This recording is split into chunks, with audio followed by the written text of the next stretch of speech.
Madame, Monsieur, bonjour. Quel plaisir de vous retrouver en cette matinée. Nous sommes le 28 septembre 2024. Il est 8 heures et comme chaque vendredi, plutôt chaque samedi, ouais. Ou plutôt comme chaque jour, nous allons vous accompagner jusqu'à 9h30. Vous l'aurez compris, Mina est déjà sur place. Mina, bonjour. Bonjour Noël, bonjour à tous. Comment ça va, Mina? Ça va. Ça se passe bien. Très bien. Tu t'es entendu hier avec Clément par rapport à la pluie, au botton caoutchouc? Alors, d'après Clément, alors je dis bien d'après Clément. Alors Clément, il va falloir que tu confirmes. Hein. Voilà, il a dit hier. Hein. Oui. Il y a même des témoins. Alors, d'après Clément, il y aura de la pluie la semaine prochaine. Bon, alors, on verra. Voilà. On verra les prévisions de Clément. Clément Algérie. Voilà, de Clément Algérie.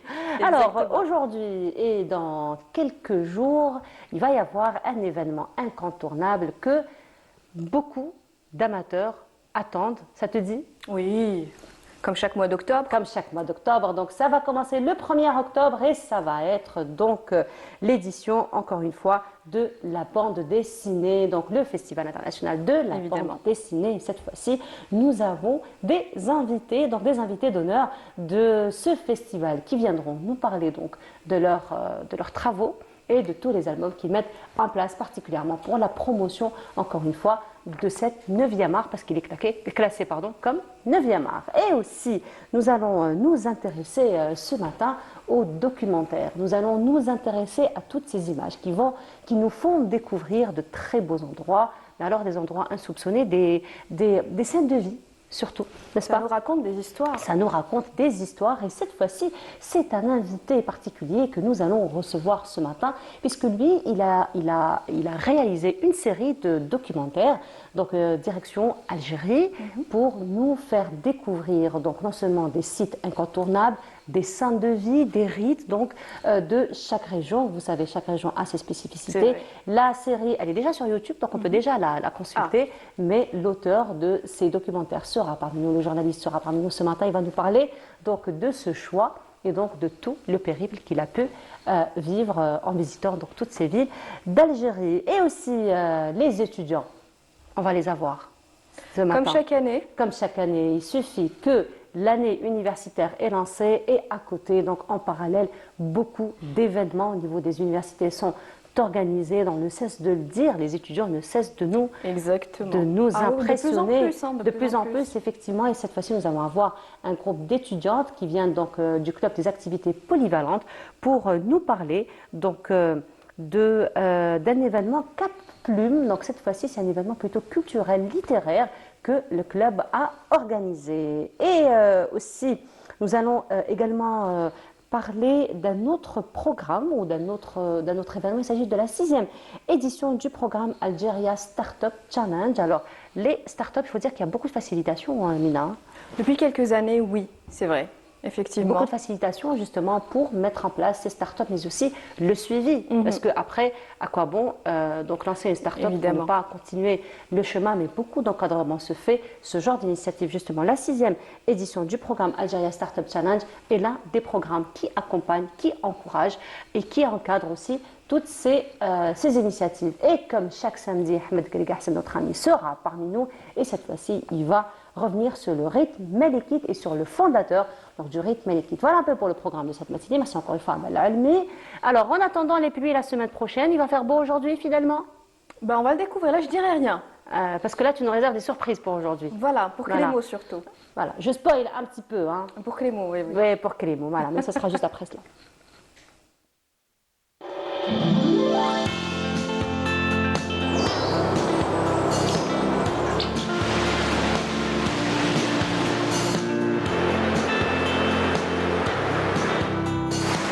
موبيليس تقدم لكم الأحوال الجوية. موبيليس، معا نصنع المستقبل. Et une carte plutôt variée que Mina Abed nous propose ce matin. Oui, Lina. par rapport à hier, Par c'est un rapport peu à plus hier, varié. c'est Hein. un peu plus varié. Oui. Et puis on passe quand même d'un temps vers un autre temps. Je ne dirais pas d'un extrême vers un autre, mais Non. voilà. C'est tout en douceur là. Tout en douceur. Tout en voilà. douceur. Donc vraiment l'automne qui s'installe Ah oui, doucement oui, et sûrement. Hein. Voilà, exactement. Ah, tu nous présentes ta carte variée aujourd'hui? Bah, avec plaisir. Bah, vas-y, c'est à toi. Alors bonjour à tous et très bon réveil. Bon, un petit peu de brume hein, ce matin hein, sur l'ensemble des régions côtières. Et puis le ciel restera plutôt nuageux en journée.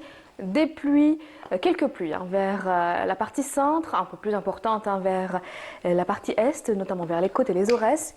Sur les régions sahariennes, quelques orages, quelques pluies également vers l'extrême sud de l'Oguer et le Tassili, le Sahara oriental et puis un ciel dégagé, un temps agréable sur le Nord Sahara, la Saoura ou encore le Sahara central. Les températures de cet après-midi, eh bien, on sera sur la moitié nord, 29 degrés. Du côté d'Alger, Tizi Ouzou, 23 degrés à Naba, 26 à Oran, 27 degrés à Tlemcen, 24 degrés à Bayad et Naama. On notera 37 degrés, Ghardaïa 25, Hassim Saoud 36 à Bachar, 34 à Tindouf et enfin 43 degrés, ce sera la maximale pour l'extrême sud. On passe tout de suite à l'état de la mer pour cet après-midi. Eh bien, on notera une mer agitée sur l'ensemble des régions côtières avec des vents entre 15 et 50 km/h à l'ouest et au centre et entre 20 et 40 km/h vers la partie est. Un petit tour tout de suite du côté de l'Europe. Eh bien, pour cette journée, eh bien, on notera un ciel plutôt couvert. Hein, du côté de Vienne, un ciel voilé, un temps plutôt agréable à Paris, Londres, Rome, Madrid ou encore Berlin. Côté Mercure, eh bien, on notera 29 degrés à Istanbul, 15 degrés à Londres, Berlin et Paris, 24 à Rome, 17 à Vienne, 22 à Madrid et enfin 25 degrés à Lisbonne. Encore une fois, très bonne matinée et à tout à l'heure midi.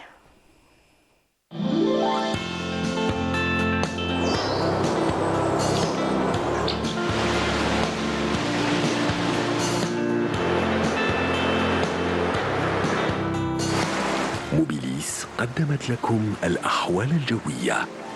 موبيليس، معا نصنع المستقبل.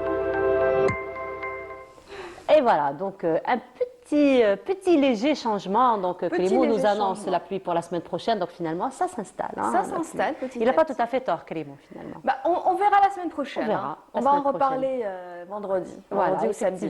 Effectivement. Mais on note quand même des températures assez élevées pour la saison. Oui, il a fait chaud hier, il fera encore un petit peu chaud encore aujourd'hui. Oui. Voilà, très bien. Donc c'est pas encore le moment de sortir ces vêtements d'hiver. Non. Ah non, franchement, non.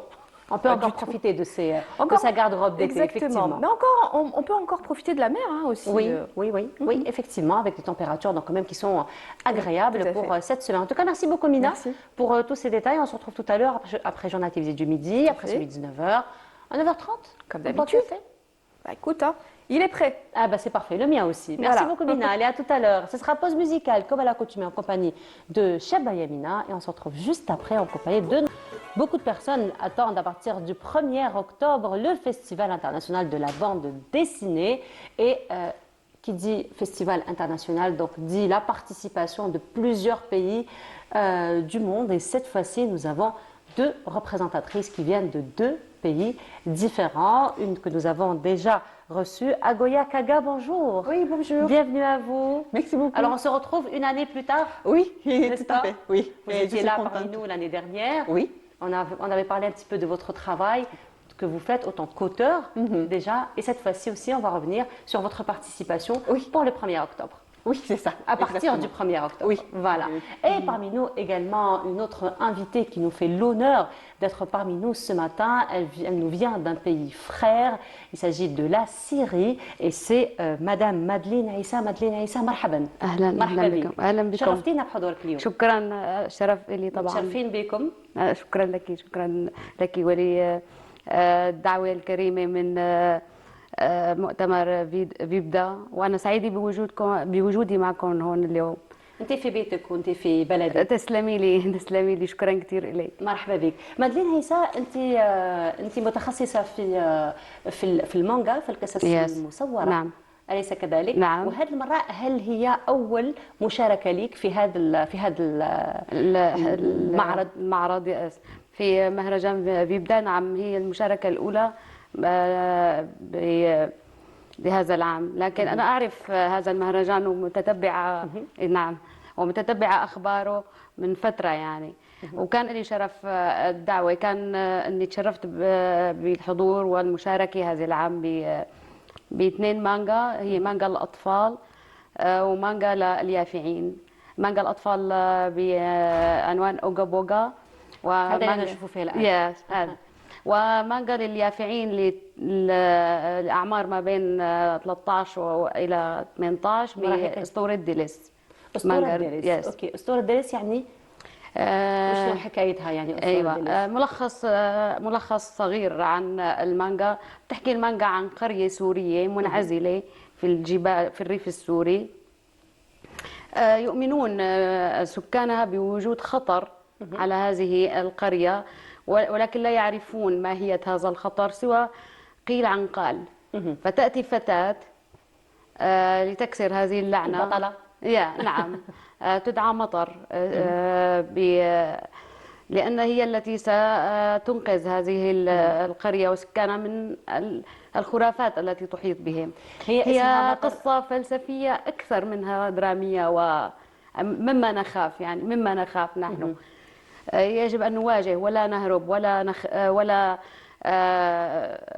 أن نكون سلبيين تجاه أي فكرة تواجهنا ونشعر بالخوف منها. إذا هي فلسفية أكثر، يعني في رسالة فلسفية أكثر منها درامية. هي من هذه الرسالة الفلسفية هي البطلة اسمها مطر. نعم. هل هو نسبة للمطر يعني للشتاء؟ نعم الشتاء والغيوم يعني وما يأتي بعد المطر من زرع وخصب فهي كان الاسم كان اختيار الاسم نعم. من هذا الباب. نعم، اختيار اسم مطر من هذا الباب لأنها هي التي تنقذ هذه القرية من لعنة ديليس، من لعنة التفكير بها والإيمان بها دون معرفة ما هذا الخطر يعني.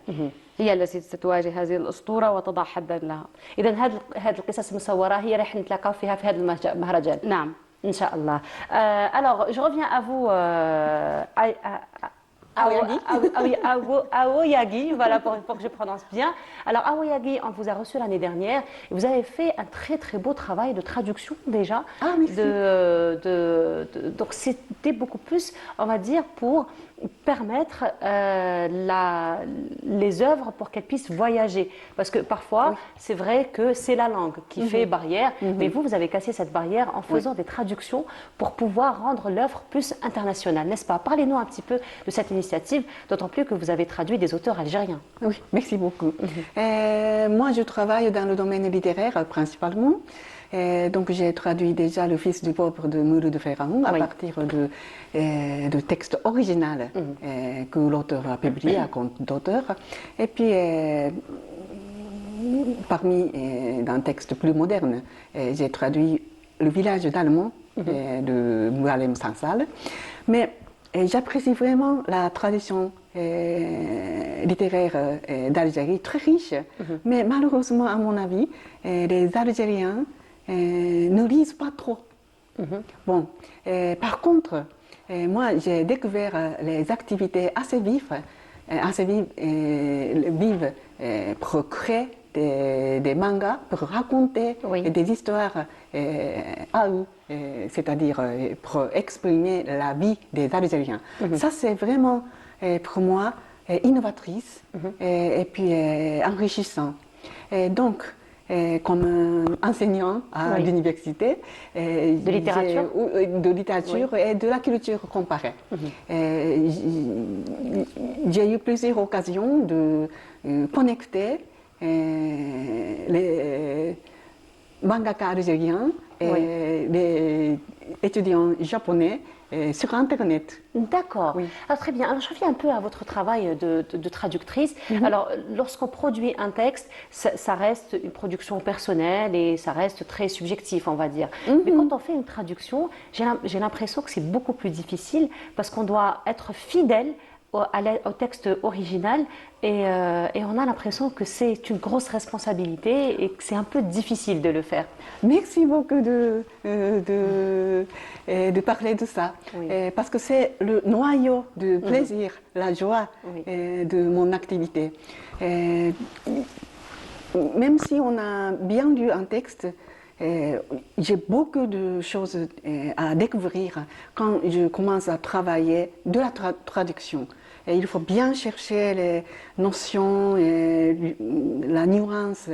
Je pense de temps en temps, moi je comprends mieux que l'auteur. Oui. Oui. Et puis faire un lien entre deux cultures différentes, deux cultures, deux langues différentes, ça c'est comme si je deviens un outil très utile pour le monde.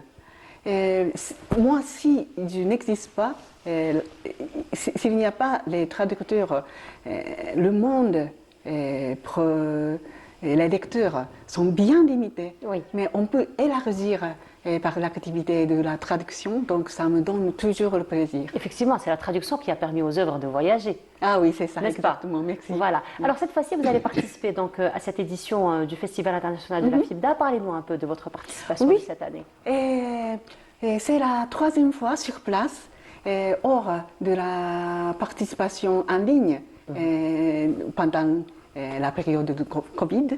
Mais cette fois, ce qui est nouveau, c'est que je prends la charge de membre de jury et de deux concours. Concours de FIBDA et aussi concours que l'ambassade du Japon en Algérie a lancé cette année. C'est moi qui ai demandé l'ambassadeur, son Excellence Akira Kono, à faire quelque chose pour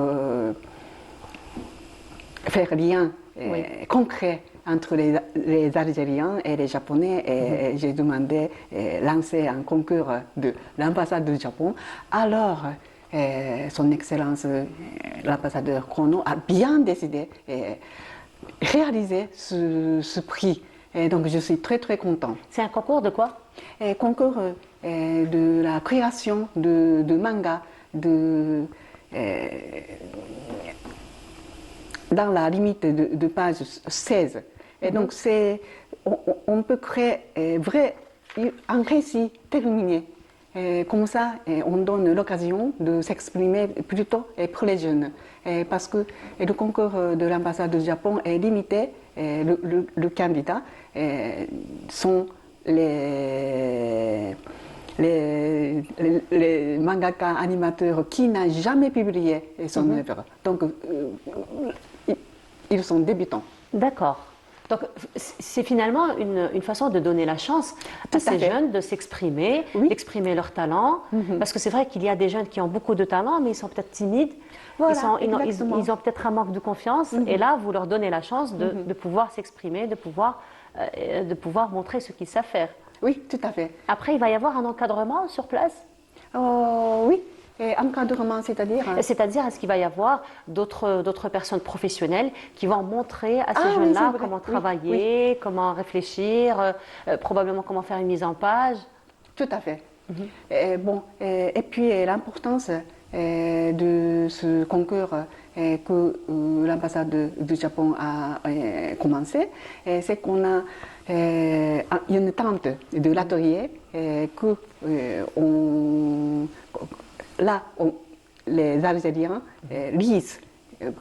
peuvent lire les œuvres des inscrits.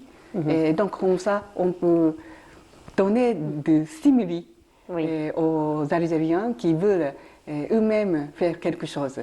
Et comme ça, ça va continuer les activités de création. Et donc ça va démarrer. Ce qui est assez triste dans la matière de l'activité populaire en Algérie, à mon avis, c'est qu'on ne peut pas gagner par ça. Donc, même s'il y a des gens qui veulent faire quelque chose d'activité créatrice en matière de culture, parfois on est découragé, on perd la motivation, mais s'il y a des choses nouvelles, alors ça recommence. Comme ça, j'espère que le festival de la bande dessinée d'Algérie, qui est vraiment un des exemples exceptionnels dans le monde entier, surtout dans le continent Afrique, va continuer comme ça et développer son activité. فوالا effectivement. Alors عيسى مادلين عيسى أعود إليك. إذا هذه أول مشاركة لك في هذا المهرجان. نعم. وهذه أول مرة راح تلقاي مع شباب جزائري اللي عنده اهتمامات كبيرة بكل ما يخص المانجا وكل ما يخص القصص المصورة. نعم. ما هي انتظاراتك من هذا المهرجان ومن كل هذه العلاقات اللي راهي رايحة يعني تولد في هذا المهرجان؟ هلا بالنسبه للشباب العربي بشكل عام وبخاصه الشباب في المغرب العربي مهتمين جدا بهذا الفن. هذا الشباب يعني انا تفاجأت. لا انا اعتبر من الجيل القديم يعني الجيل الصاعد كله يهتم بهذا الفن بالانمي بالمانجا. وحتى انهم ينتظرون فصولها لانها هي متسلسله يعني المانجا يرسم فصل او فصلين ثم ينشر ثم ينزل يتابع القصه كمسلسل لكنه مرسوم. فالشباب ينتظرون الفصول القادمه بشغف وحتى انهم يحللون الاحداث يتوقعون ماذا سيحدث. اذا هناك اهتمام من الشباب. بصراحه انا هذا الاهتمام يسعدني ويثلج صدري لان هناك جمهور عربي ممكن ان يتلقى فكره او تصله رسالتك مثلا يعني الموجوده او ما تريدين ان تقدمي لكن بنفس الوقت مسؤوليه كبيره. صح. وانا متشوقه للقاء الشباب الجديد متشوقه للقاء الشباب الجزائري لارى ماذا لديهم. ممكن زمنهم افضل من زمننا. يوجد نت يوجد اكثر من قناه لتعليم كيف ترسم المانجا كيف تحسن اسلوبك كيف تصنع حتى سيناريو جميل وجذاب وممكن ان تنجح به. نحن من الجيل الاقدم منهم. ولكن يبقى دائما هناك تواصل بين الاجيال ويبقى هناك دائما يعني تبادل بين الاجيال فيما يخص في الافكار فيما يخص العمليات يعني كيف نقوم برسم هذه القصص. الان ما ارسمه جمهوري حتى انا قلت لك هي للشباب مع انه المانجا لها اكثر من فئه يعني متلقيه يعني في مانجا للاطفال مانجا للتينز مانجا للنساء مانجا للرجال مانجا لرجال السياسه مانجا. اذا هناك مانجا لكل فئه. تخصصت الان المانجا. نعم تخصصت الان لم تعد للاطفال لم تعد حكرا للاطفال بل الشباب والرجال والنساء. لذلك انا متشوقه جدا لارى هذا الشباب المحب لهذا الفن. شرفتينا بحضورك. شكرا جزيلا لك. والله لي الشرف وانا سعيده بوجودي في ربوع الجزائر. سعيده جدا لانها تشبه بلدي من ناحيه الطقس والاجواء الجميله والخضار انها خضراء كبلدي. الحمد لله. مرحبا بك شرفتينا بحضورك وان شاء الله راح تكون انطلاقه في المهرجان راح تكوني ضيفتنا في كل مهرجان ان شاء الله. ان شاء الله. Merci beaucoup d'avoir été parmi nous. Bravo pour tout ce que vous faites. Et puis c'est pas facile d'être jury hein. Ah ouais, n'est-ce pas? Il y a tellement de belles choses. Oui, c'est ça, exactement. Il y a tellement de belles choses. Après, on a du mal à choisir le meilleur. Oui. Et puis un mot sur le concours de FIBDA. Cette année, ils ont créé spécialement la section de la création sur Gaza. Ah oui, c'est une initiative très importante. Donc on a eu de belles œuvres qui traitent des anecdotes sur Gaza. Il y a tellement de choses. Les événements de Gaza, effectivement. Et puis j'apprécie vraiment leur volonté de s'exprimer, de la solidarité et aussi la sympathie pour les gens de là-bas. Et de dénoncer ce qui se passe effectivement. En tout cas, merci beaucoup d'avoir été parmi nous ce matin. Ça a été un plaisir de vous recevoir comme à chaque fois. Très très belle continuation et bon courage pour les jurys que vous allez être. Oui, merci beaucoup. Merci beaucoup. Shukran laki. Donc on continue et cette fois-ci, nous allons aller à la rencontre donc de l'un des auteurs qui ont marqué donc la littérature contemporaine algérienne. Il s'agit de Kateb Yassine et on se retrouve juste après.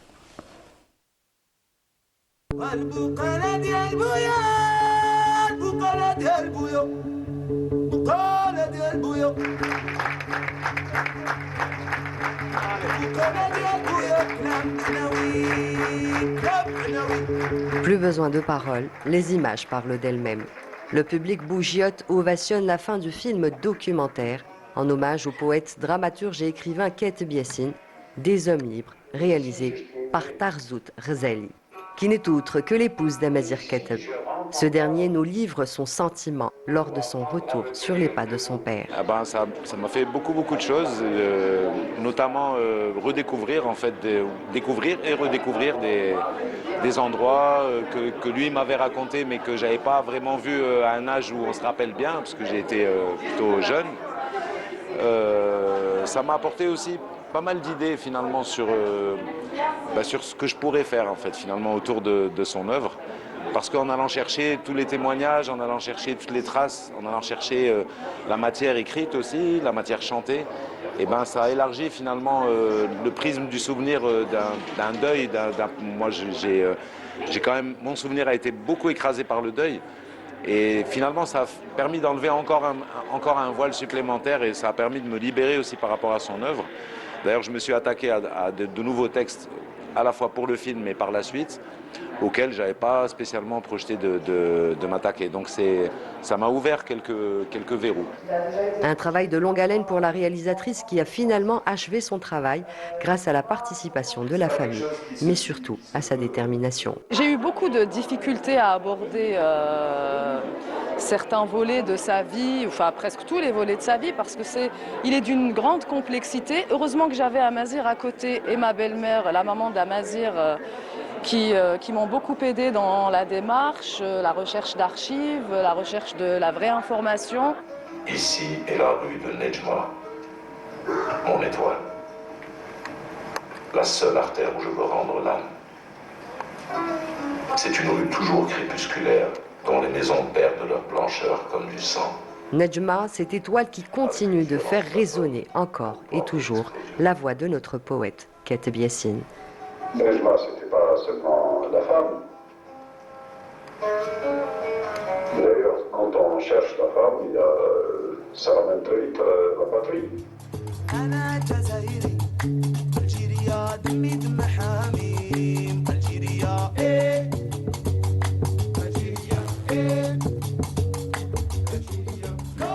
Et de retour, c'était donc Mounia Gherbi qui s'est intéressée donc à cet auteur qui a marqué la littérature contemporaine algérienne et dont l'impact continue, n'est-ce pas, Ahmed? Oui, Nejma. bien sûr. Nejma Kate Biassin. Moi, je me souviens quand j'étais jeune, j'avais lu un petit livre qu'il avait écrit, je pense, pendant la Révolution algérienne sur l'émir Abdelkader. D'accord. Donc, et là, c'est un travail un peu de vulgarisation historique et c'est un travail très intéressant. Donc, Kate Biassin, bien sûr, c'est une Nejma dans, Oui. dans la littérature, le ciel de la littérature algérienne, c'est une étoile. Il est incontournable, Oui. exactement. C'est les gens, c'est les pionniers en fait, c'est les gens qui ont Malek Haddad, Kate Biassin, les premiers qui ont. Donc ils ont fait leur. Leur temps, ils continuent leur temps, à bien marquer, sûr, parce à marquer que toutes les générations. exactement, ils ont marqué leur époque. Donc Mouloud Faraoun, ils ont décrit un Oui. peu ce qu'il y avait dans la société algérienne à l'époque. Très intéressant, c'est très bien. Bon. Voilà, et ça continue, Et ça continue, bien sûr. effectivement. On et veut puis, plus, à on veut l'image, plus. voilà, et à l'image donc de Kate Biassin, de Mouloud Faraoun aussi, de Mohamed Dib, donc de tous ces auteurs de leur génération, ont marqué leur temps et d'autres temps, et continuent à marquer d'autres personnalités Bien aussi, sûr. ont marqué, n'est-ce pas? Oui, et parce aussi que la pensée islamique et la islamique, pensée musulmane. Oui, en fait, il y a de ces personnages qui ne sont peut-être pas algériens, mais ils ont tellement marqué la culture et Oui. l'histoire algérienne qu'ils le sont quelque part. Donc c'est des Algériens.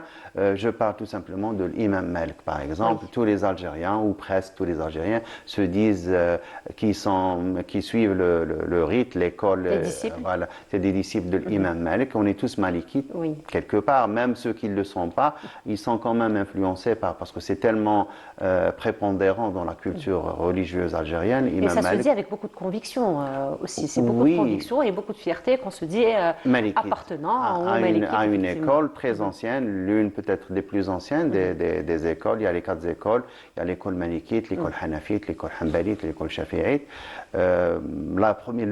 L'aîné, c'était Abu Hanifa, il Oui. était à Bagdad.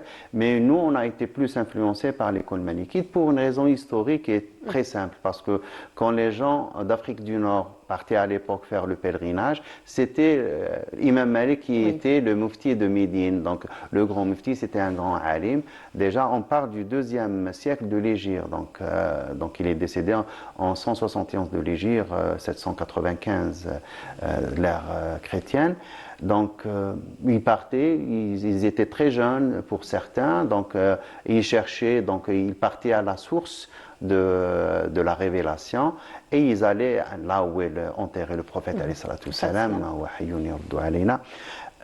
Donc, ils allaient chez le prophète et qui était l'imam de la mosquée du prophète? C'était l'imam Malik. Donc, ils étaient là. Et quand, bien sûr, à l'époque, il n'y avait pas de réseaux sociaux, il n'y avait pas de télégramme, il n'y avait rien. Donc, quand quelqu'un partait en pèlerinage, c'était tout le... C'était l'ambassadeur, finalement. Il devenait l'ambassadeur. Il était chargé de questions. Oui. Donc, tout le monde, celui qui avait une petite question d'héritage, une question de partage, une question de zakat, une question, donc il lui donnait la question, il devait transmettre à l'imam Malik, et donc qui devait lui répondre. Et ils ont remarqué une particularité chez lui, il était très pieux. C'est sa piété. Donc son élève Ibn al-Qasim disait que si je remplissais mes tablettes ou mes cahiers, disons, de ces réponses de je ne sais pas, j'aurais rempli des bateaux. Et c'est Ibn al-Qasim qui a écrit une mudawwana de 4 volumes des réponses de l'imam Malik. D'accord. Donc imaginons tout ce qu'il a dit, je ne sais pas, je ne sais pas, je ne sais pas. On dit qu'une fois, il y a un gars qui venait le voir, il lui a posé la question, il a répondu aux 3 premières questions, je crois, et à la 4e, il dit je ne sais pas. Il lui dit, mais Cheikh, j'ai fait le voyage, j'ai fait 2000 km pour venir te poser ces questions. Il lui dit, si je réponds à toutes les questions, je vais me prendre pour qui? Oui. C'est une question de modestie, de sagesse. Et puis, bon, c'est l'un des premiers qui a fait la collection des hadiths. Donc, on peut voir le Muwatta. Muwatta l'imam Malik, à l'époque, quand le Khalif Abbasid lui a demandé de rédiger le livre, donc il l'a fait, il l'a terminé. Et il l'a écrit sur des étapes, sur une trentaine d'années, parce qu'il a, entre les premières versions et la dernière version, donc il a encore réduit, donc il est devenu encore plus strict dans la véracité, la vérification de l'authenticité des hadiths. Donc il est passé de peut-être 5-6 000 à 3 000 hadiths, quelque chose comme ça. Donc à chaque fois, il serrait un peu plus la vis pour... Et il l'a classé, ce qui est bien dans le Muwatta, il l'a classé selon les chapitres du fiqh. Parce qu'on est au moment où la jurisprudence musulmane naît. Donc il fallait mettre les bases, il fallait organiser, parce qu'on a les textes, on a les versets du Coran, on a les hadiths du prophète. Comment en tirer une science? C'est par la suite qu'on a fait, donc tout est né par la suite, je ne sais pas, on parle des sources de la jurisprudence musulmane, le kitab, le sunnah, l'ijma', le qiyas, et puis les malikites ont quelque chose de particulier, ils ont amal al-Madina, la coutume des gens de Médine, parce qu'ils se disent, nous on est héritiers des héritiers du prophète, donc on s'est inspiré, il n'y a jamais eu de coupure. Donc, ce qui a été transmis comme culture générale, c'est aussi inspiré de la vie et de la sunna du prophète alayhi salatu wassalam. Ils ont aussi, donc c'est l'un des premiers à adopter le qiyas. Il n'a pas adopté le ra'i comme Abu Hanifa. Il a aussi le masalih al-mursala. Et c'est quoi la différence entre qiyas et ra'i? Abu Hanifa, c'était un bonhomme très très intelligent. Donc il s'était imprégné de la tradition islamique, de la jurisprudence, de telle façon que il pouvait donner une opinion personnelle qui n'avait apparemment pas de fondement. Donc qui n'avait pas de texte. Mais par la suite, on a trouvé les textes chez d'autres compagnons du prophète parce qu'il a compris la structure de le faire. Il a compris comment fonctionnait. Il y a une logique derrière. Le qiyas, non, le qiyas, quand on a quelque chose de nouveau, Il n'y a pas de texte, mais on voit que ce nouveau a quelque chose qu'il partage avec. Par exemple, quand on est arrivé, quand les gens ont été confrontés avec les drogues. Les drogues, il n'y a pas de texte. Oui, il n'y a pas de texte, ça n'existait pas à l'époque, effectivement. Donc ils ont tout de suite comparé avec le khamr, donc avec le vin, parce que ça fait perdre la raison. Donc tout de suite, ils ont appliqué le hukm al khamr. Sur les drogues, parce que ça c'est du qiyas, donc c'est la comparaison avec des similitudes, donc il faut qu'il y ait des similitudes. Ra'i, non, Ra'i c'est quand on est devant quelque chose, on n'a pas de texte et on donne son opinion. Il n'y a que Abu Hanifa qui pouvait faire ça. Très bien. Donc c'est pour ça que c'est l'un des rites les plus dynamiques, même actuellement, donc ils ont cette facilité, ce facteur, on peut dire, cette dimension de liberté que les autres n'ont pas. Donc pour revenir à l'imam Malik, chez nous, on a eu l'avantage d'avoir, ça c'est le qabas. Donc ça c'est le qabas, c'est l'un des commentaires qui a été fait sur le Muwatta de l'imam Malik. Parce que si on prend le corpus de ce qu'a produit l'imam Malik et ses disciples et les disciples de ses disciples, on trouve plus qu'une bibliothèque. Donc c'est quelque chose d'extraordinaire. Rien que pour les 5 premiers ou 6 premiers siècles, il y a le Qadi Iyad qui a rédigé son Tartib al-Madarik, je crois qu'on l'a vu avant. C'est 4 ou 5 volumes, voilà, Tartib al-Madarik wa Taqrib al-Masalik li ma'rifat a'lam l'imam Malik. Donc on a 4 volumes, rien que pour les gens ou les ulama qui ont suivi le madhab de l'imam Malik.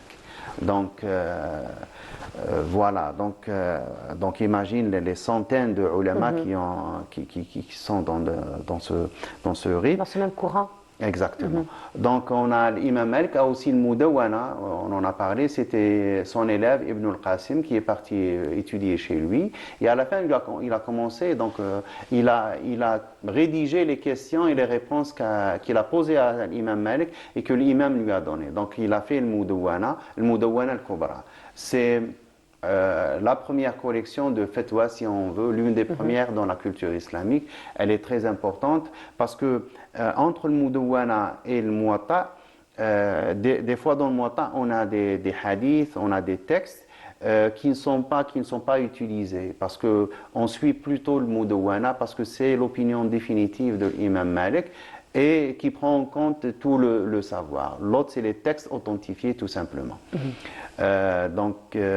Et puis par la suite, on a vu par exemple le Qadi Iyad et bien sûr les biographies consacrées à l'imam Malik, on ne peut pas les compter. Bon, j'ai essayé de le faire, c'est un exercice, je souhaite beaucoup de courage, très difficile. Donc chaque génération a des gens qui s'intéressent à l'imam Malik, sa vie, parce qu'elle est très inspiratrice. On dit que, par exemple, il évitait de marcher à Médine ou bien près de la mosquée du prophète alayhi salatu wassalam. Il évitait de marcher, d'utiliser une monture ou là de mettre des chaussures par respect du prophète alayhi salatu wassalam. On peut dire, alors non, il est un peu extrémiste, il exagère, mais si on lisait sa vie, on comprendrait le bonhomme parce qu'il a ses motivations, c'est des gens. Parce que imagine, tu es par exemple en train d'enseigner et d'un coup, chaque jour, tu as des centaines ou des dizaines d'étudiants qui viennent de par le monde te poser des questions. Oui. À la moindre des choses, au bout d'une semaine, tu as la tête qui... Déjà, rien que nos propres étudiants... On se prend pour quelque chose. C'est déjà un peu difficile, effectivement, de gérer... L'exercice de modestie, il est très important, surtout pour des gens qui sont dans la religion. Après cet exemple, on va dire, il est beaucoup plus important parce qu'il y a toute une responsabilité derrière. Exactement. Donc, nous, en tant qu'enseignants, peut-être on a moins la responsabilité que les ulama ont. Exactement. Il y a l'exemplarité. Par exemple, lui, quand ses étudiants arrivaient chez lui pour le cours, il leur disait c'est quel cours qu'ils veulent. Donc, il leur posait les questions et ils lui disent aujourd'hui c'est le fiqh. Oui. Donc il sort, donc il a un accoutrement spécial pour le faire. Maintenant, si c'est le hadith, si c'est la tradition du prophète alayhi salatu wassalam, donc là, il se coiffe, donc il change de vêtements, il se met dans une position, donc c'est vraiment par respect au prophète alayhi salatu wassalam. C'est un rituel C'est un finalement qui va rituel suivre. très important. Et ça, c'est l'exemple qu'il donne à ses étudiants, parce que les premiers étudiants qui sont partis d'Afrique du Nord, ils sont partis de Kérouan. On a le Sahnoun qui a fait que toute l'Afrique du Nord devienne malikite. C'est lui la cause, c'est Sahnoun. Il était à Kérouan parce qu'il a par la suite créé un centre culturel très important à Kérouan et il a adopté le rite malikite parce qu'il a été l'élève de l'élève. Donc Sahnoun, c'était l'élève d'Ibn al-Qasim. Ibn al-Qasim, l'élève de l'imam Malik. Donc il est parti en Égypte, il a étudié chez lui. Chez Ibn al-Qasim, il est revenu avec le Muwatta, avec le Mudawwana. Et puis, donc, il avait ce souci d'enseigner. Il était qadi. Mais il n'a pas fait que ça, parce qu'on voit d'après les biographies de ces ulama, certains ont beaucoup de savoir, mais ils ne font pas école. Parce qu'ils consacrent moins de temps à l'enseignement que d'autres. Donc, il y a certains qui s'occupent de leur fonction, il y a certains qui s'occupent de leur commerce, donc ils ne font pas que ça. Là, par exemple, on voit, c'est l'une des dernières peut-être publications, qui Sharh Kitab al-Wuqut Salat. Donc, c'est juste un chapitre qui est sur Awqat Salat, qui est dans le Muwatta al-Imam Malik, qui vient d'être... Donc, il y a l'auteur qui lui a consacré tout un livre pour... Tout un livre juste pour les heures de prière. Et ne me dis pas pourquoi j'ai choisi le titre. Je savais que j'allais te poser la question. Tu me voyais venir. Voilà, exactement. Parce que les awqat salat, la référence, c'est le ciel, c'est astronomique. Oui. Donc, quand on a le moment de passage à la méridienne, d'or, quand on a le moment du coucher du soleil, du lever du soleil, l'aube, les isha, tout ça, c'est des moments astronomiques. Donc, c'est pour ça que ça m'intéresse. C'est justifié, effectivement. Le choix est justifié. Donc, sinon, tous ces éléments d'astronomie sont portés sur le livre, donc on les voit sur le livre. Exactement. Donc finalement, l'explication n'est pas que religieuse, mais aussi scientifique. Bien sûr, parce qu'il y a les textes, et des textes, on va vers les équations. Parce qu'à la fin, quand on a même l'application qu'on a dans le téléphone ou le calendrier qu'on a, on a des chiffres. Et les chiffres, il faut des équations pour qu'on ait ces chiffres. Mais d'où viennent ces chiffres? C'est des textes, les textes religieux. Donc, quand on te dit, par exemple, le Maghrib, Salat al-Maghrib, c'est au moment du coucher du soleil. Le moment du coucher du soleil, on le calcule d'après la vitesse de rotation de la Terre, la vitesse tout ça, il y a toute une batterie d'équations. Donc, pour déterminer, rien que pour déterminer l'heure, donc l'heure du coucher du soleil pour cette position, donc longitude, latitude. Donc on va calculer, donc tout dépend de l'horizon, donc le passage du soleil à l'horizon. Donc tout ça c'est des définitions astronomiques. Donc pour répondre à des besoins religieux. Donc l'ilm al-miqat, c'est la science du calcul du temps, de la mesure du temps.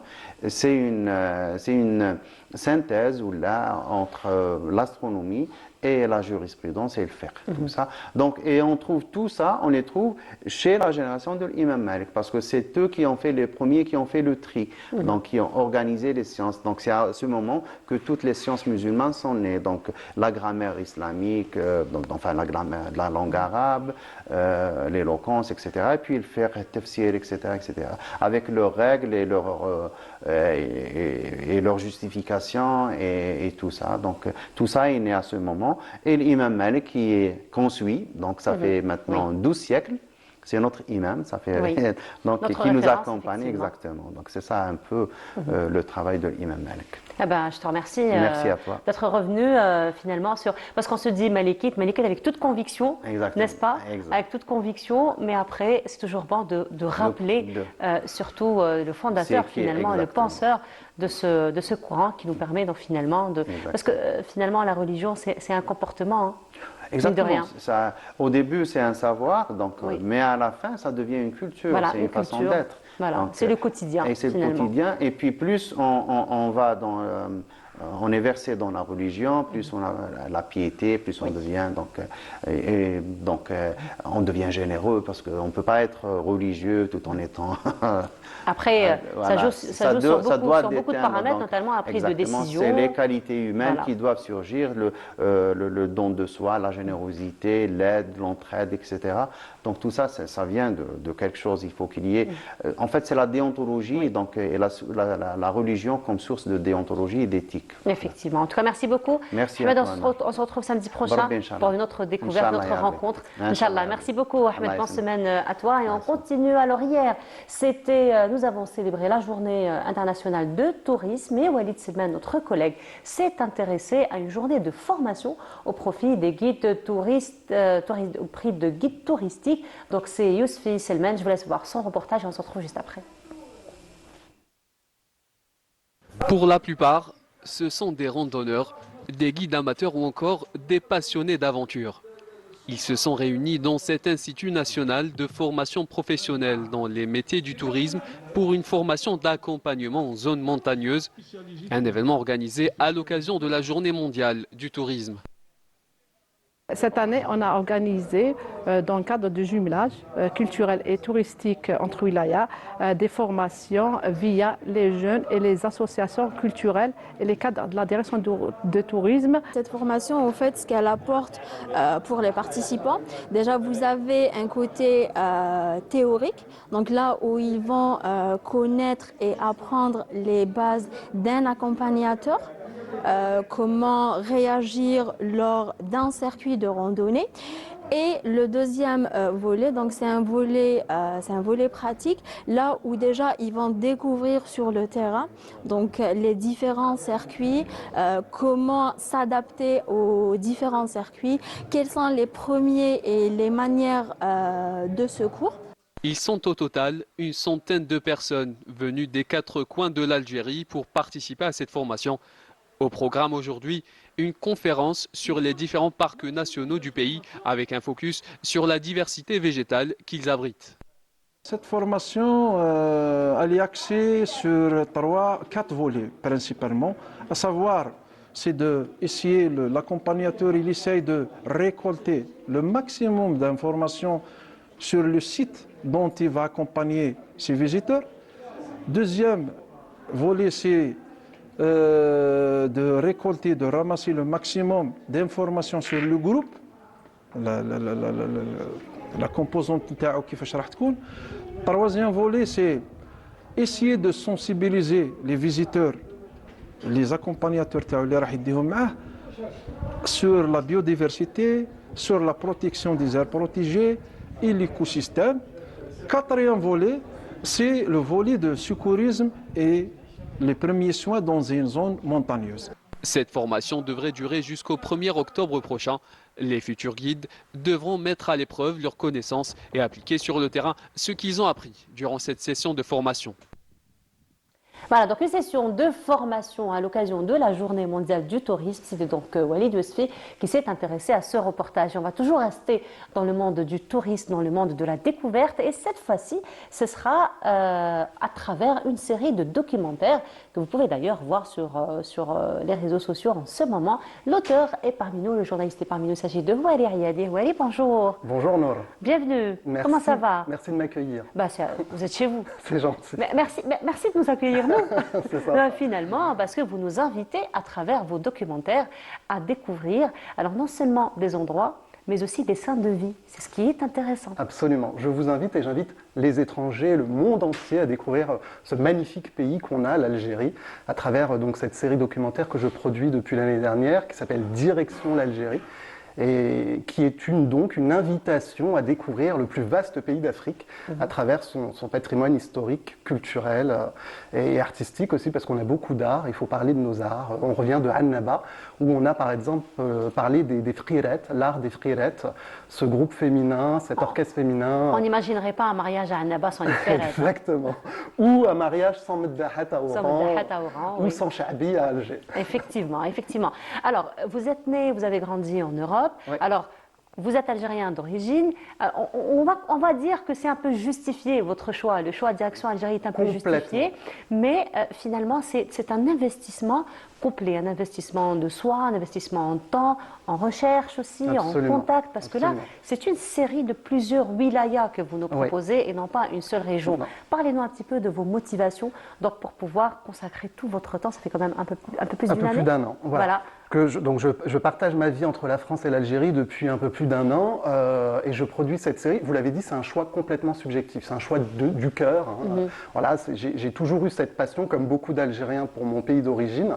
Et il y a aussi une quête d'identité à travers cette série documentaire. Je suis très rapidement arrivé à la conclusion que finalement, je ne connaissais pas vraiment mon pays d'origine, ni son histoire, ni sa culture. Et je me suis dit, c'est pas normal qu'à mon âge, aujourd'hui, à 38 ans, je ne connaisse pas mon pays. Donc vous êtes jeune, vous avez encore toute la vie devant vous.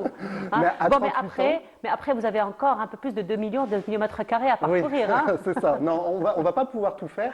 Mais voilà, pour vous répondre, c'était un choix du cœur. Et donc, c'est une quête d'identité. Et j'invite les Algériens comme moi, qui sont nés à l'étranger, à faire cette quête d'identité ensemble. Encore une fois, les étrangers à découvrir notre pays. Je présente plusieurs wilayas dans cette série documentaire. Effectivement, c'est l'Algérie d'ouest en est, du nord au sud.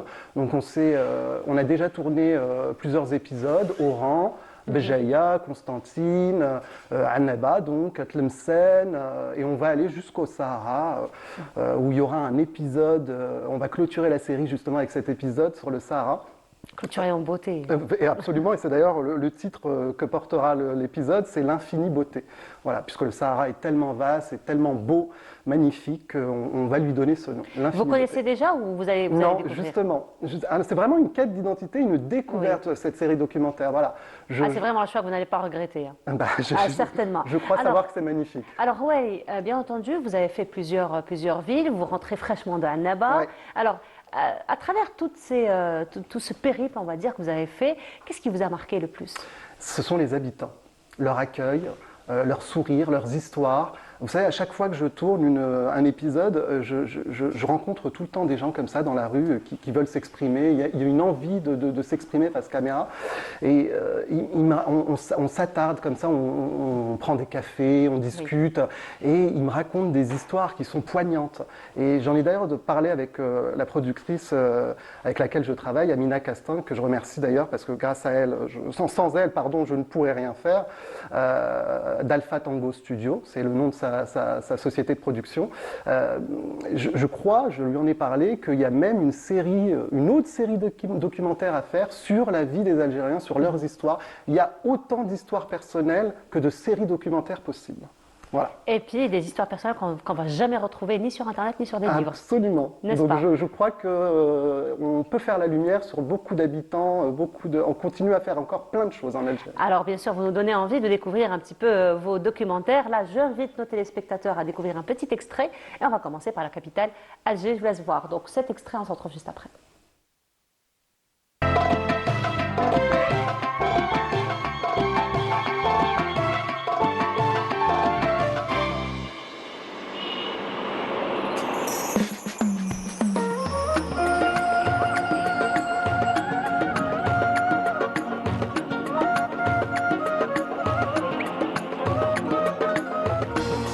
Bienvenue à Alger, Zaïr al-Asema en arabe, la capitale de l'Algérie. Surnommée Al-Baïda la Blanche et El-Behja la Joyeuse, c'est la première agglomération du Maghreb. Dans l'Antiquité, Alger a tour été occupée par les Phéniciens, les Romains, les Vandales ou encore les Byzantins. Au Xe siècle, c'est le prince berbère Bolorine qui fonde sur les ruines de l'ancienne ville romaine le cœur d'Alger, la Casbah, véritable symbole de la culture algérienne. ادخل من بعد الجزاير اللبا زور امام العاصمة عبد الرحمن من بعد اطلع زور سكان القصبة وانا نستناك في عين البنيان نديك قبالة الموريتي عذبة ونديك النادي صنوبر عالزنكان Bonjour monsieur Hachi. Bonjour monsieur. Vous allez bien? Très bien, je vous remercie. Très bien. Alors, c'est pas un hasard si on s'est donné rendez-vous ici, place Ibn Badis. On est dans la vieille ville. C'est le prince Bolorine qui a fondé sur les ruines de l'ancienne ville romaine, le cœur d'Alger. En fait, avant Bolorine, il y a une tribu qui appartient au Senhaja, donc la même confédération que celle des Irides, qui se sont installés ici. Et au Xe siècle, Bolorine a eu l'accord de son père pour relever 3 villes, Médéa, Méliana et Alger. À quel moment la ville s'est appelée El Jazair? Ce serait un voyageur qui aurait écrit El Jazair. Jazair, donc le nom Zer en arabe, vient de là, du fait qu'il y avait des îlots qu'on trouvait au large autrefois. Que l'on trouvait et dont on aperçoit encore quelques écueils.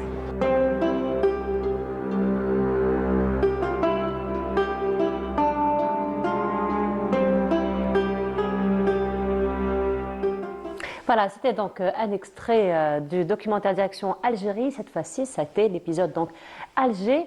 Là, il y a quelque chose qui m'a, on va dire, attiré. Il y a beaucoup de blanc. C'est votre couleur ou ça fait partie de la quête d'identité? Alors, j'aime beaucoup le blanc. On vous voit habillé en blanc. Là aussi, vous êtes en blanc. Alors, oui, parce que le surnom d'Alger, donc, c'est El Baïda. Oui. Donc, je fais honneur un peu à Alger en m'habillant en blanc. Alger la blanche? J'aime bien le blanc, mais voilà, c'est Alger la blanche, quoi. C'est le Behja, la joie, mais c'est aussi la blanche. Et donc, la blanche, je me suis dit pourquoi pas faire comme dans le documentaire et mettre du blanc à nouveau, voilà. Faire honneur, encore une fois, c'est ça, à cette très belle ville, Alger, que j'invite vraiment, c'est une ville, il y a beaucoup de choses à faire, à voir, j'aime beaucoup Alger. Alors justement, on l'a vu dans votre extrait, on l'a vu aussi dans vos autres documentaires, j'imagine dans les autres documentaires qui vont venir, ça va être la même chose. Vous travaillez beaucoup avec des chercheurs et des spécialistes de la question. Donc, vous êtes un peu exigeant sur ce point-là. Complètement. Alors ça, c'est mon métier de journaliste qui me l'oblige. Je prends à tâche avec les spécialistes sur le terrain.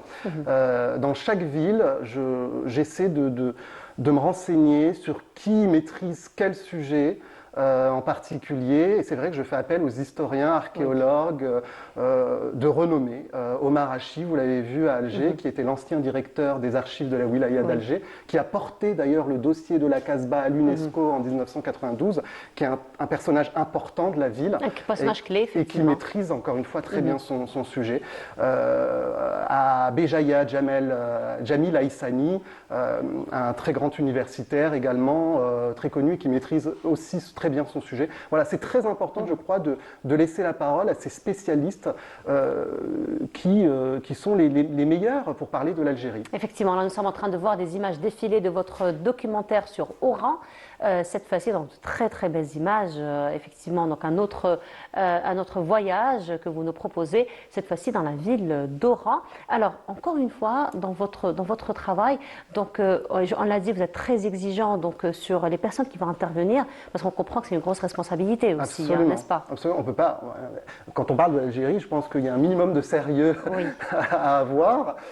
Encore une fois, oui, ces personnages maîtrisent leur sujet. Je ne me voyais pas parler de l'Algérie, même si je prends énormément de références, que je me documente énormément avant chaque tournage, avant chaque nouvel épisode. Il me semblait complètement normal de faire appel à ces spécialistes pour parler de l'Algérie et pas des étrangers. On a suffisamment de spécialistes ici en Algérie pour qu'ils puissent prendre la parole et parler de leur propre pays. Voilà, après, on ne parle jamais de soi comme soi. Finalement. Oui, mais ils savent rester objectifs, parce que c'est des scientifiques, des savants qui maîtrisent très bien leur sujet.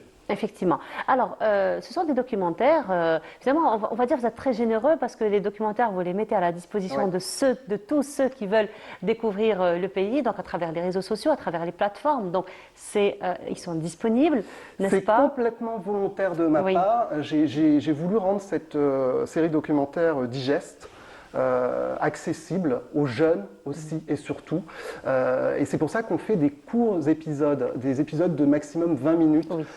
C'est des épisodes qui se veulent didactiques, pédagogiques, accessibles donc au plus large public possible. C'est parler d'histoire, parler de culture et d'art, mais sans les termes compliqués, très vulgarisé. On vulgarise au maximum pour rendre cette série documentaire accessible à tous. Alors, quel a été un petit peu le retour de tous ces internautes qui ont pu découvrir votre série documentaire? On a la joie de les lire tous les jours. On n'a que des commentaires positifs. Mais vraiment, je n'abuse m'abuse pas. Il est très rare d'avoir un commentaire. Je confirme parce que j'ai pris le temps de lire finalement les commentaires. Voilà. Il est très rare d'avoir un commentaire qui est plutôt négatif ou qui nous reproche. Mais vraiment, on a dans l'ensemble vraiment que des commentaires positifs. C'est très encourageant et ça nous confirme qu'on a eu raison de réaliser cette belle série documentaire. Après, c'est une belle série parce qu'il y a beaucoup. C'est une série, j'ai envie de dire, très dynamique. Oui. Donc, vous êtes vraiment le guide, hein, finalement, au niveau dans le documentaire. Vous êtes le guide de belles rencontres, de belles images. J'incarne le documentaire et puis c'est un petit voyage que je fais d'abord, voilà, moi-même et puis avec, en fait, joindre l'utile à l'agréable. Hein. Exactement. Ah, oui. non, je joins l'utile à l'agréable. Et puis j'invite ce voyage que je fais personnellement, tout le monde à le faire avec moi. En fait, c'est un voyage en fait collectif finalement. C'est pas un voyage pour moi-même et que pour moi-même. C'est un voyage pour moi, mais aussi pour les autres. Effectivement. Alors, un voyage pour vous et pour les autres. Alors, on va parler un petit peu de vous et de votre rapport avec tous ces documentaires que vous avez faits. Alors, autant que journaliste, nous avons quand même la chance de pouvoir nous déplacer, de pouvoir découvrir. Et la particularité de l'Algérie, c'est un peu sa diversité. Alors, est-ce que vous avez senti comme nous, donc, enfin, du moins, je parle de moi, hein. J'ai eu quand même l'occasion de découvrir plusieurs villes d'Algérie. Est-ce que vous avez eu ce sentiment de dépaysement, finalement, d'une ville à une autre? Mais complètement. L'Algérie a beaucoup à offrir aux étrangers. C'est 1200 km de côte, déjà, pour celles et ceux qui seraient intéressés par du tourisme balnéaire, mais pas que, puisque vous avez une diversité, vous l'avez dit, de paysages. En Algérie, on a les forêts, la montagne, le Sahara.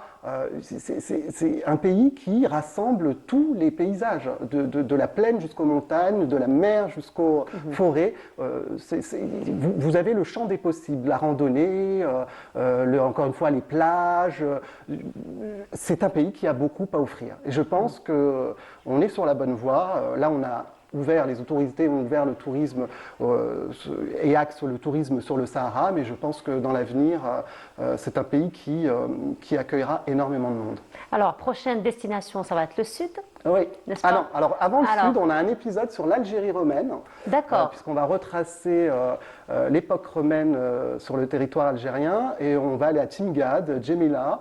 Et Tipaza, absolument, oui. Absolument. Donc vous avez ce qu'on appelle les 2 merveilles d'Algérie. Même en Algérie, nous avons les 7 merveilles. Mais oui. En fait, les 7 merveilles sont les 7 sites classés patrimoine mondial. C'est ça, de l'UNESCO. On a énormément de sites classés au patrimoine mondial de l'UNESCO. Alors, donc ça va être l'Algérie romaine. Après, ce sera le sud algérien. Un épisode consacré, c'est avec cet épisode qu'on clôturera la série. Une petite projection. Alors, il est prévu, c'est en calage, il est prévu d'avoir une séquence sur la Fantasia, forcément. Ah oui.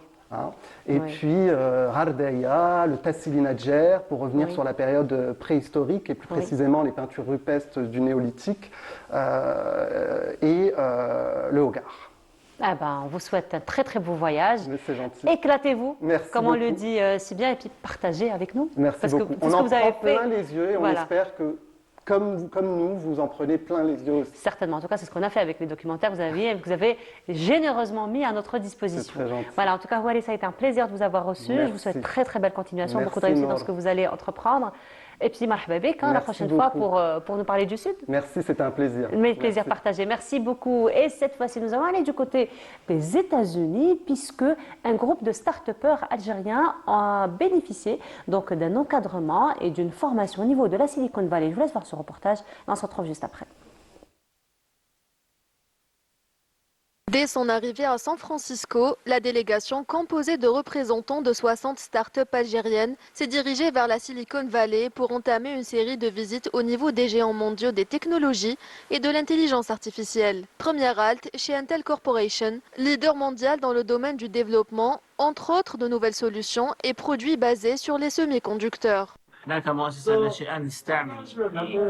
Notre start-up utilise les produits d'Intel et grâce à ce programme, nous allons acquérir une meilleure maîtrise de leurs solutions. On nous a présenté le processus de fabrication des puces et des microprocesseurs qui exige un travail minutieux et beaucoup de temps afin d'obtenir un résultat de qualité supérieure. La délégation s'est rendue ensuite dans l'un des centres d'innovation d'Apple afin de découvrir toutes les dernières technologies mises au point par la firme. Après avoir visité Intel, nous découvrons maintenant l'univers d'Apple. Nous avons la chance de pouvoir explorer de telles entreprises de renommée mondiale. C'est fascinant. Nous avons également eu l'occasion de rencontrer plusieurs personnes venues découvrir les dernières technologies et les dernières versions des produits Apple. La délégation a eu l'opportunité de rencontrer des investisseurs étrangers et d'engager des échanges fructueux, leur permettant notamment d'explorer de nouvelles voies de financement de leurs projets innovants. Les membres de la délégation ont eu l'occasion d'échanger et de partager leurs expériences avec des investisseurs étrangers, notamment des entrepreneurs algériens qui ont réussi à créer leur propre entreprise ici à la Silicon Valley. Un grand nombre de personnes issues de 500 familles algériennes résidant ici travaillent dans des entreprises de renommée mondiale telles qu'Intel, Meta, Google Corporation et Microsoft. Le périple de la délégation l'emmènera à Boston, aux États-Unis, avant de prendre la direction de la Chine pour découvrir Pékin et Shenzhen, pour aller par la suite en Corée du Sud. 450 startups au total bénéficieront de ces programmes de séjour d'apprentissage. Et voilà, c'était donc un voyage au profit donc des startups au niveau de la Silicon Valley. Et cette fois-ci, nous allons toujours nous intéresser aux startups, à l'encadrement des startups. Et cette fois-ci, ça va être au niveau donc de l'Incubateur qui ont lancé leur 6e édition donc, du programme Algeria Startup Challenge. Nous en parlons ce matin en compagnie de notre invitée, la cofondatrice donc, de cet incubateur, Céline Ziad. Céline, bonjour. Bonjour. Bienvenue à vous. Merci. 6e édition.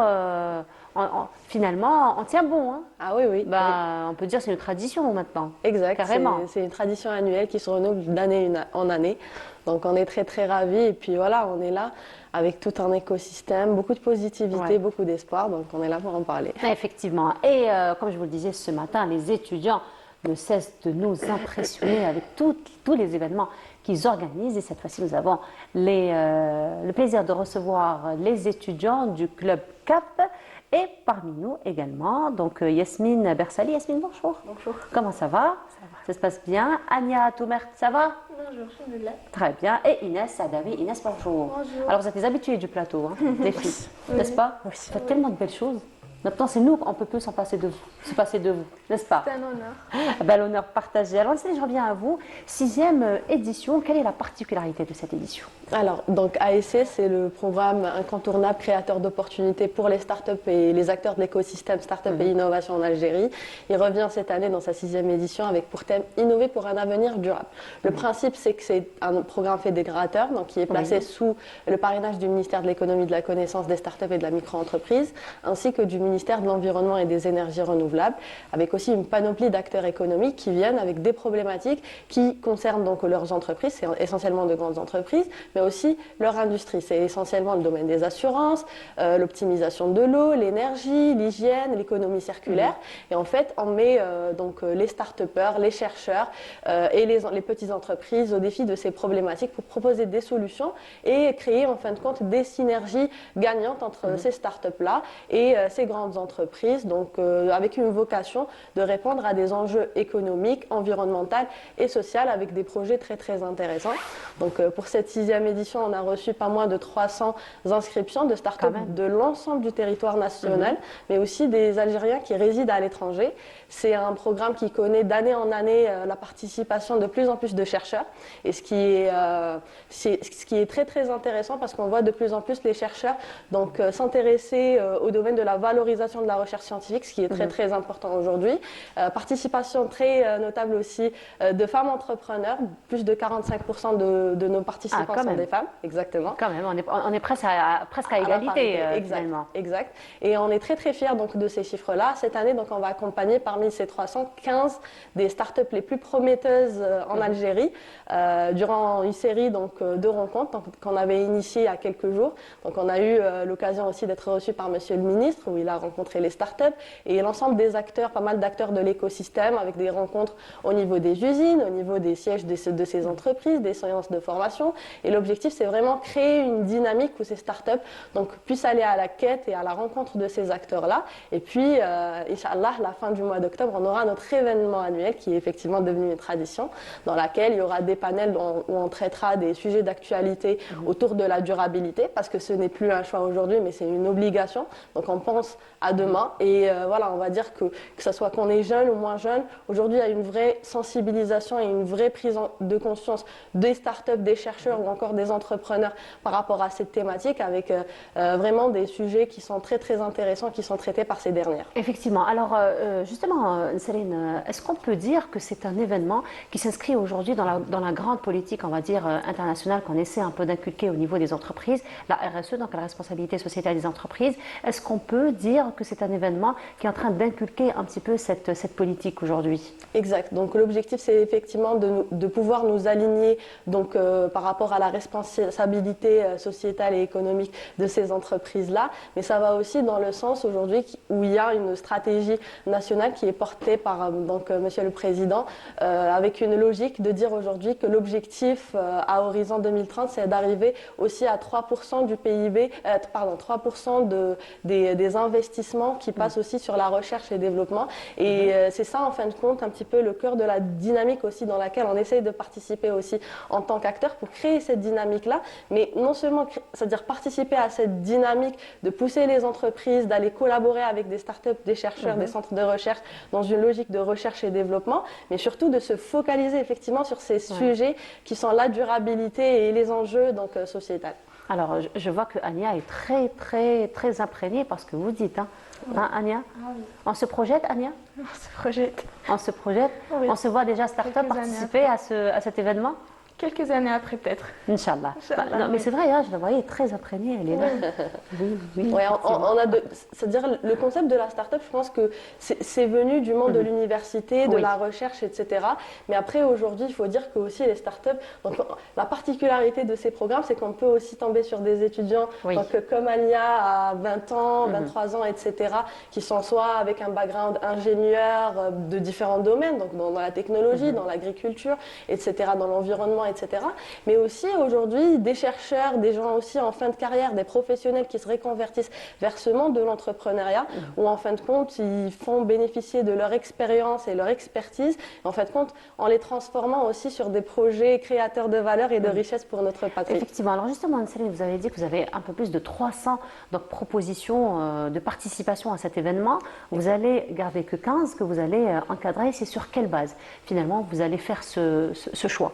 Alors essentiellement, il y a des critères notamment sur l'originalité des projets, donc la dimension innovation, la dimension durabilité, comment elle est traitée, la faisabilité du projet. Après, essentiellement, l'objectif à travers notre programme, c'est vraiment d'arriver à des synergies gagnantes, donc des partenariats, donc concrètement avec nos partenaires économiques.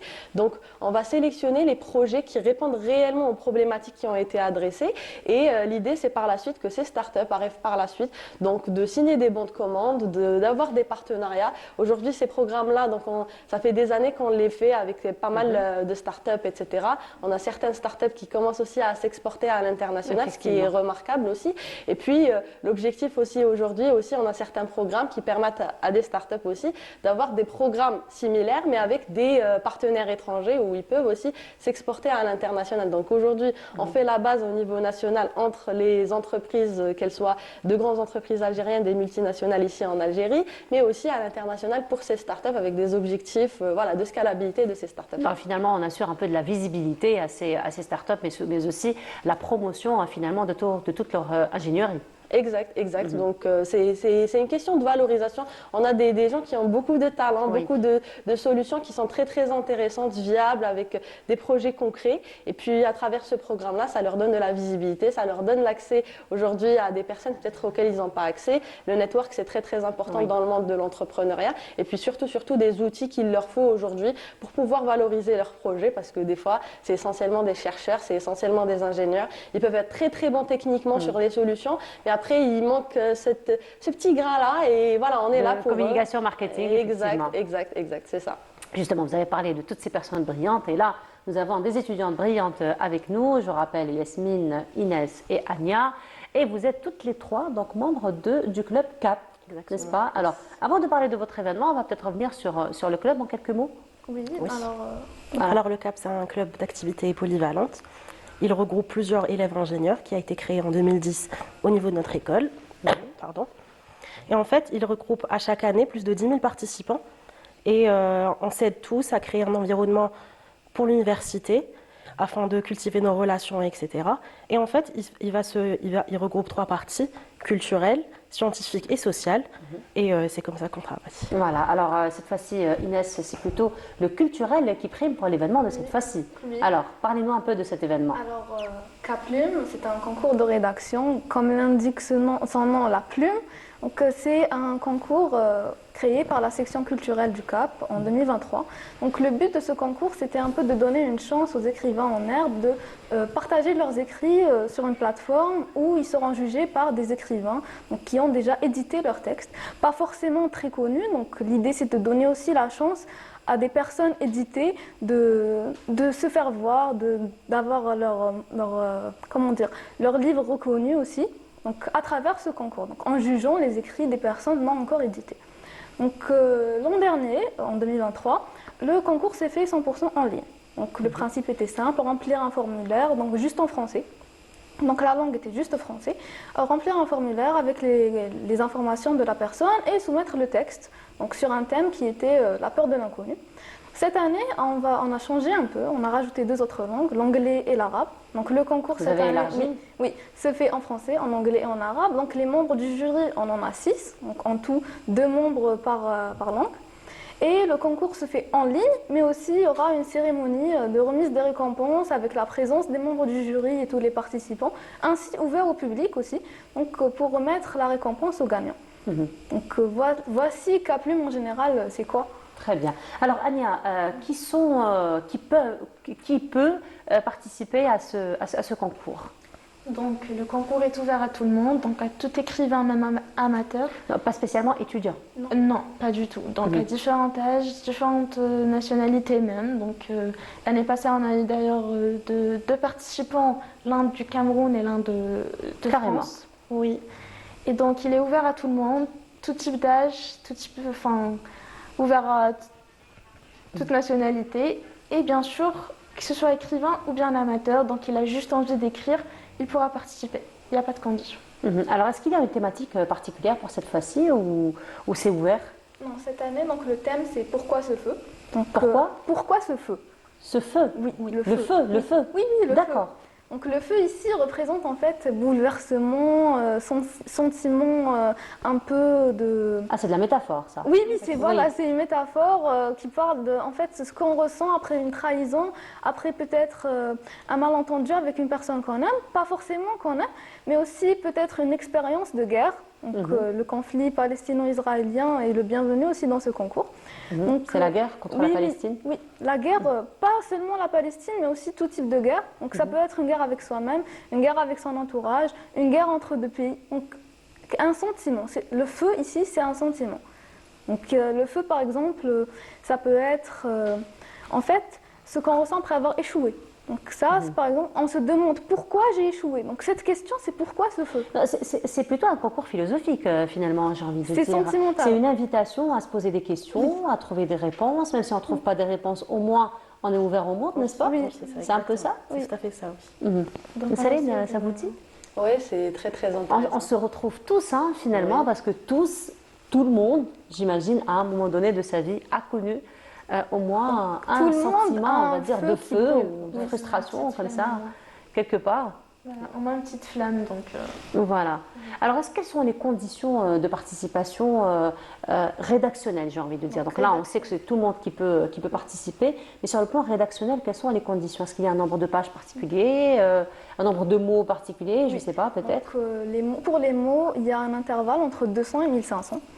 Ah, donc c'est un petit texte, donc Oui, c'est pas... oui, D'accord. Oui, mais c'est assez suffisant quand même. Oui. Donc, Non, oui, entre 200 et 1500 mots dans tout style littéraire. Donc, que ce soit poème, prose, roman, nouvelle. Ah, d'accord, c'est ouvert. Oui, c'est ouvert à tous les styles littéraires. Aussi, il y a une police d'écriture et une taille de police imposée qui peut rajouter des points. L'utilisation n'est pas obligatoire, mais un point est ajouté avec cette utilisation.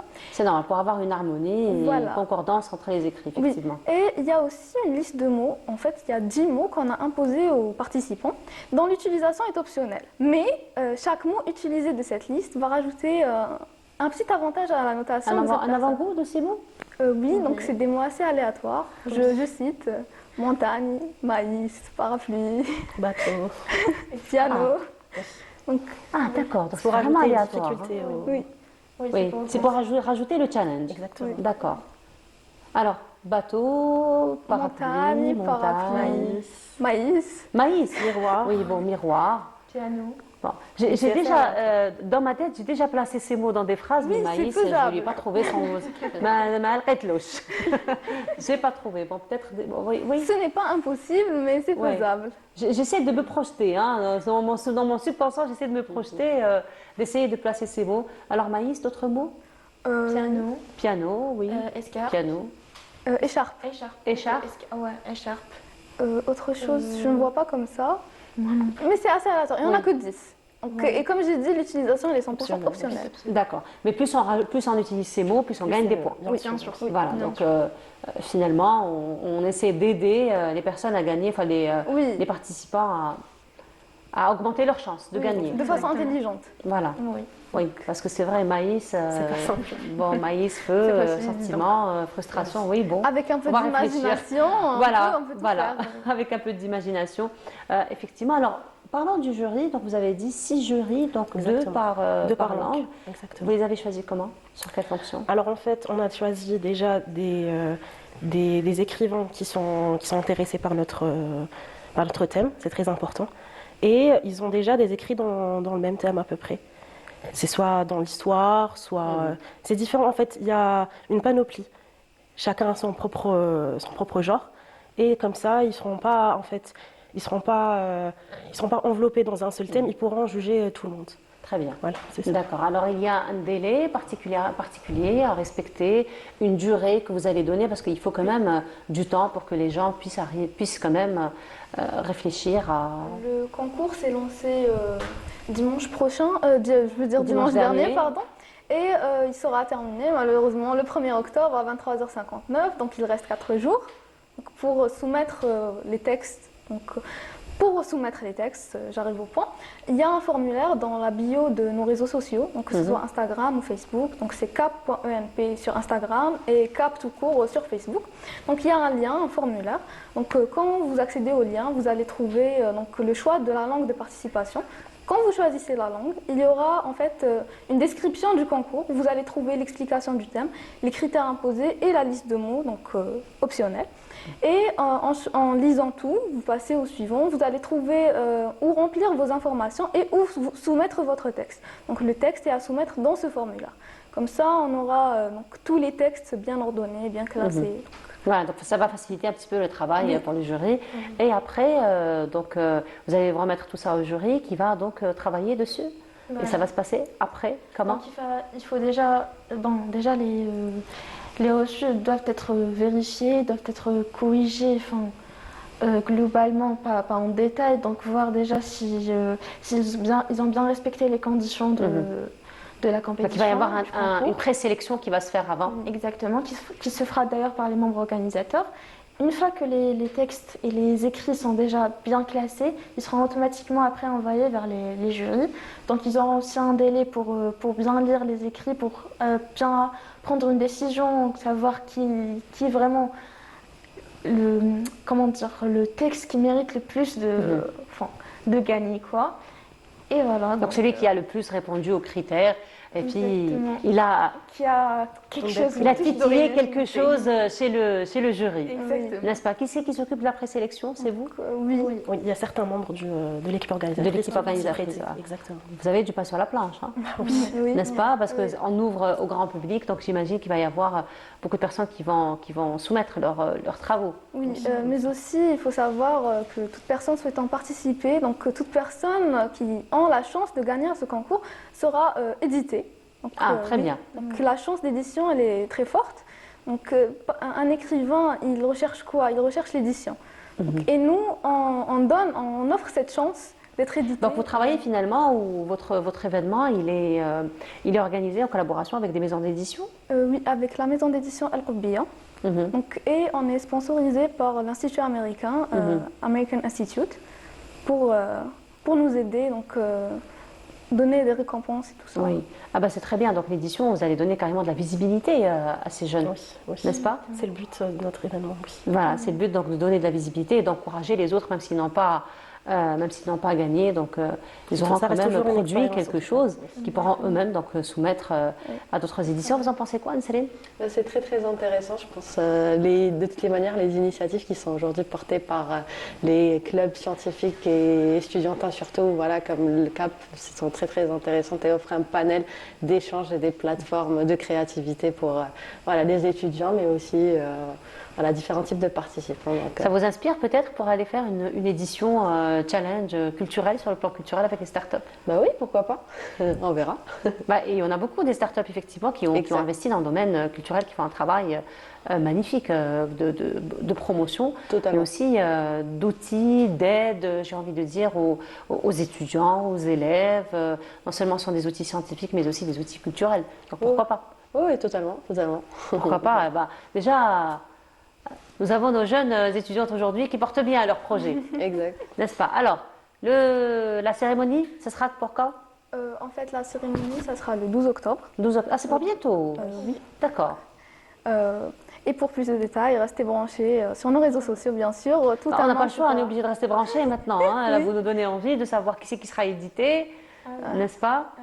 Pour le moment, tout est en cours, donc tout est en cours. Alors, il y a la régie qui vous disent qu'il faut nous proposer celui qui a gagné, qu'il faut qu'il passe sur notre plateau pour parler de cette expérience. Je suis d'accord, avec plaisir. N'est-ce pas? Avec plaisir. Ah ben voilà, donc c'est fait. Alors, on l'a réservé en exclusivité pour nous, hein, pour Bonjour d'Algérie. Le gagnant ou la gagnante. Il y aura un gagnant dans chaque langue, donc on va dire qu'il y aura 3 gagnants. Ah, 3 gagnants. Français, oui, c'est vrai, il y aura 3 gagnants ou 3 gagnantes. Oui. Aussi. Alors, vous vous organisez comment? Votre organisation, donc comment vous préparez l'événement, comment vous recevez les présentations, comment vous triez les présentations, ça vous fait quand même une charge, beaucoup de travail, donc une grosse charge. Comment vous vous organisez, vous départagez les tâches donc pour pouvoir arriver à terme de votre événement. Donc les 4 départements du club sont nécessaires dans l'organisation d'un projet pareil. Oui. Donc nous avons côté communication, la communication du concours sur les réseaux sociaux, la communication classique comme ici à la télévision. C'est assez important quand même pour attirer le public, les participants, ça ne vient pas tout seul. Donc le côté IT, il y a Anya, donc, toute une équipe de IT qui s'occupe du montage vidéo, des vidéos explicatives, teaser, coming soon, tout ça. Aussi les affiches pour annoncer les membres du jury, annoncer les critères, les inscriptions et l'équipe RH donc, qui s'est occupée du formulaire, de parler avec les membres du jury, donc le côté notation et tout ça. Beaucoup de travail, on rappelle que vous avez repris les cours.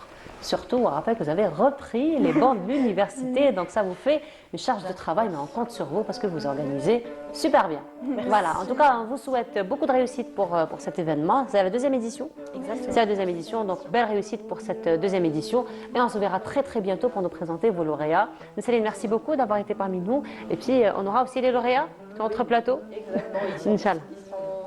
5. Ça va être un peu plus compliqué, mais oui, avec plaisir. Au moins 2. Au moins. Voilà. En tout cas, merci. Très belle continuation à toutes les 4 pour tout ce que vous allez entreprendre. Et voilà, nous arrivons à la fin de notre émission. Merci beaucoup de nous avoir suivis. Je vous retrouve le week-end prochain. D'ici là, portez-vous bien. Agréable semaine à tous et au revoir.